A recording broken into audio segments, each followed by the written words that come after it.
He gave up his seat to a pregnant woman, but what happened next left everyone speechless. The train station buzzed with the usual symphony of activity, doors hissing open, footsteps echoing, and the faint hum of conversations blending into the background. Elijah, a young black man in his late 20s, adjusted his backpack as he stepped onto the subway platform. He was tired. His shift at the auto repair shop had been grueling, but the thought of getting home to his little sister's birthday dinner kept him moving. As the train screeched to a halt, Elijah joined the throng squeezing into the already crowded car. He managed to find a spot by the door, one hand gripping the overhead bar for balance. Across from him, he noticed a woman, visibly pregnant, holding onto a pole with one hand while clutching her oversized bag with the other. Her face glistened with sweat and her legs trembled as the train jerked forward. Without thinking, Elijah stood up and gestured to his seat. "Here, ma'am. You look like you could use this," he said, his tone kind but firm. The woman hesitated, looking a little embarrassed, but eventually gave him a grateful smile. "Thank you so much," she murmured, as she sank into the seat. Elijah nodded and shifted to stand closer to the door. He glanced at his watch. Still enough time to make it to dinner if the train stayed on schedule. For a moment he felt good about his small act of kindness. But the moment didn't last. As the train pulled into the next station, the woman's head suddenly slumped forward. Her bag slid to the floor and she collapsed onto her knees, gasping for air. The entire car froze. A man near her shouted, "Someone help her!" Elijah instinctively moved toward her.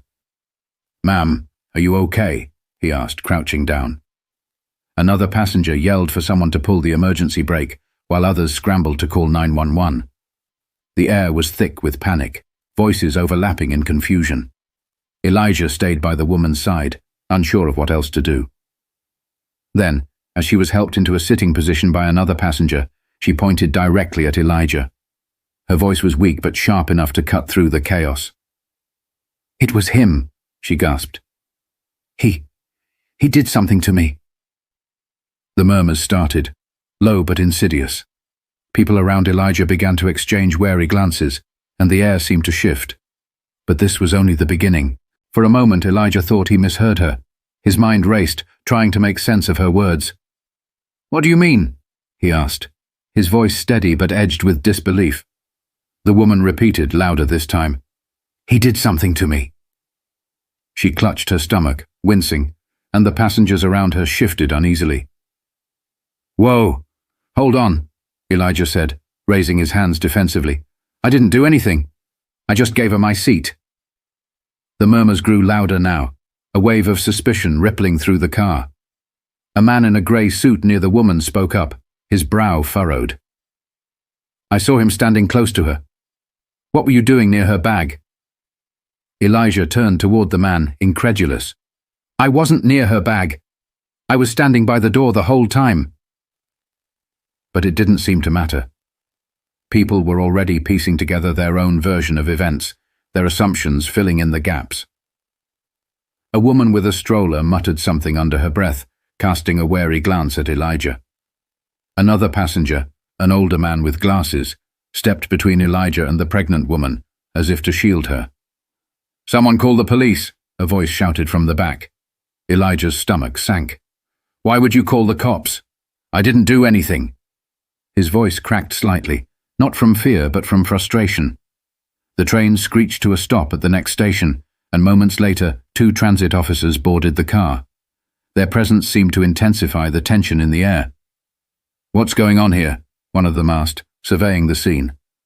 Passengers immediately began talking over one another, pointing fingers and giving fragmented accounts of what they thought had happened. "She collapsed and he was right there," one woman said, nodding toward Elijah. "He gave up his seat, but then, I don't know, something feels off," another added hesitantly. The officers looked at Elijah, who stood frozen in place, his hands still raised slightly, as if to prove he meant no harm. "You," one officer said, gesturing toward him. "Step off the train so we can sort this out." "I didn't do anything," Elijah protested, his voice firmer now. "I just gave her my seat. Ask anyone." The officers exchanged a glance before one replied, "We'll figure that out. Let's go." But before Elijah could move, another voice cut through the tension. "Wait!" It was a teenage girl with braids sitting near the back of the car. She stood up, her phone in hand. "I saw the whole thing. He didn't touch her or her stuff. He literally just gave her his seat." Her words hung in the air, a small crack in the wall of suspicion. But it wasn't enough to dissolve the doubt entirely. The pregnant woman groaned, clutching her stomach again. One of the officers crouched beside her, asking questions. "What happened, ma'am? Did someone harm you?" She pointed at Elijah once more. "It was him. I felt dizzy after he stood so close. I don't know what he did, but it was him." Elijah's heart pounded. He wanted to scream, to demand why she was doing this, but he knew better. His father's voice echoed in his mind. "Stay calm, no matter what. Don't give them any reason to see you as a threat." The officers, now visibly more alert, asked him to step aside again. "Sir, this is just protocol. We need to get her medical attention and figure out what's going on." Reluctantly, Elijah nodded and followed them off the train, feeling every pair of eyes on him as he walked. The whispers behind him stung more than he cared to admit. Outside the car, the tension didn't ease. If anything, it grew heavier as more officers arrived and passengers spilled onto the platform, their accounts becoming more dramatic with each retelling. But things were about to take an even darker turn. Elijah stood on the platform, his back against the cold concrete wall as two officers questioned him. Around them, a small crowd gathered, whispering and pointing. The pregnant woman sat on a bench a few feet away, clutching her belly and shaking her head as paramedics examined her. Every now and then, her gaze flicked toward Elijah, a mix of fear and accusation in her eyes. "Let me get this straight," the taller officer said, flipping open his notepad. "You're saying you gave up your seat, and that's all that happened?" "Yes," Elijah replied firmly. "That's all I did. I don't even know this woman." The shorter officer chimed in. "Then why would she accuse you of something? People don't just make these things up." Elijah clenched his fists, forcing himself to stay calm. "I don't know why she's saying this. Maybe she's confused, or maybe something else is going on. But I didn't do anything wrong." From behind the officers, a middle-aged woman in a red coat stepped forward. "I saw him too," she said, her voice hesitant. "He was acting kind of close to her. You know what I mean?" Elijah's eyes widened. "What?"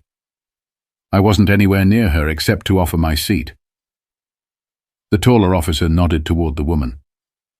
"Ma'am, did you see anything else suspicious?" She shook her head slowly. "No, but I think it's worth looking into. You can't be too careful these days." The words hit Elijah like a punch to the gut. He turned to the officers, his voice rising. "This is ridiculous. You're taking her word and a bunch of guesses over facts. Check the security cameras if you don't believe me." The officers exchanged a glance. One of them sighed. "We're working on it. Just cooperate, okay?" Meanwhile, the crowd grew restless. People whispered louder now, speculating wildly.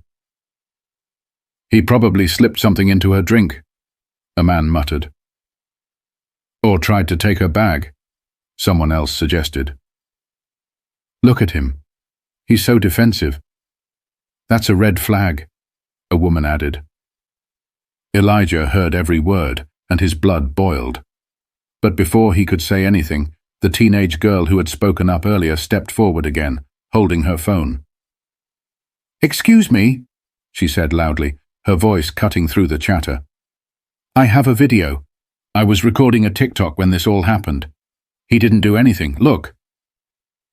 She handed her phone to the shorter officer, who watched the video carefully. The screen showed Elijah standing by the door, hands on the rail, minding his own business. The moment he gave up his seat was clear, as was his distance from the pregnant woman afterward. The officer's expression softened slightly as he handed the phone to his partner. "This doesn't show any contact between him and the woman," he admitted. The taller officer frowned, then turned to the pregnant woman. "Ma'am, are you absolutely sure it was him?" Her face crumpled, and tears spilled down her cheeks. I don't know," she stammered. "I felt dizzy, and he was right there. I just assumed." Elijah felt a mix of relief and frustration. "You assumed? You've got half this platform thinking I'm some kind of criminal because you assumed?"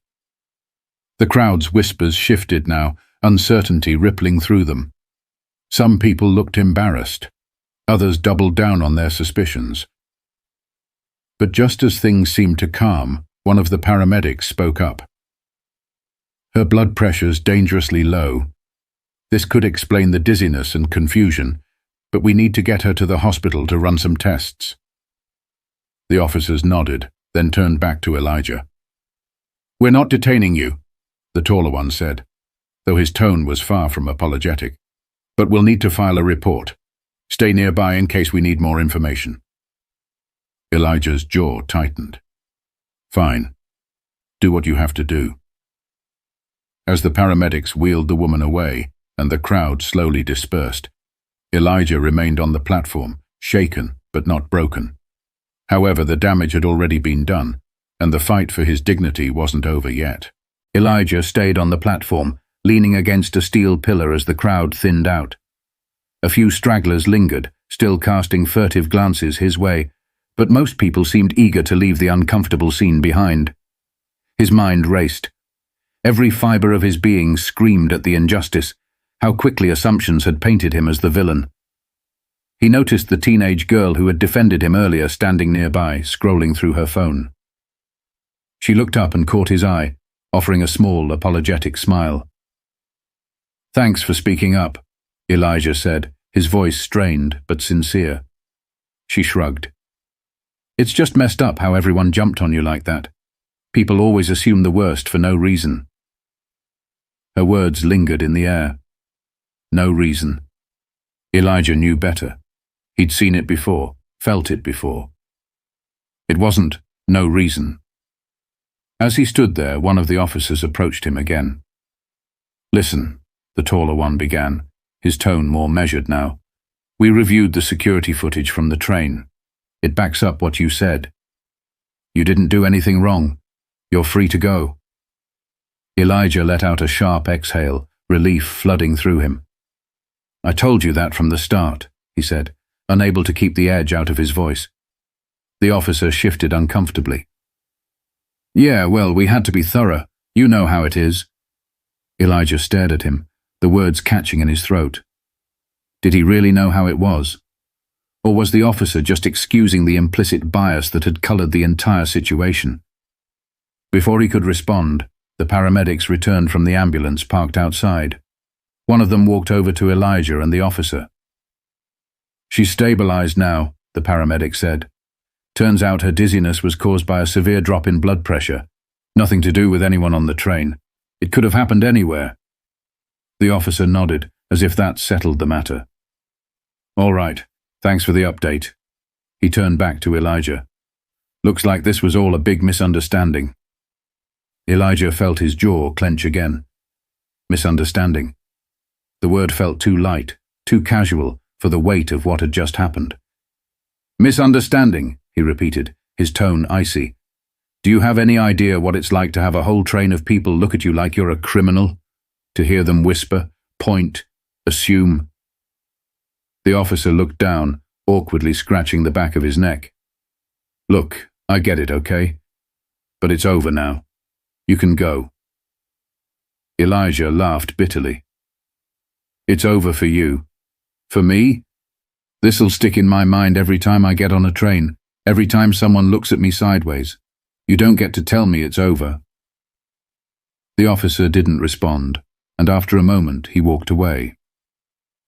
The teenage girl approached Elijah again, holding up her phone. "I posted the video," she said softly. "The whole thing. from you giving up your seat to everyone blaming you.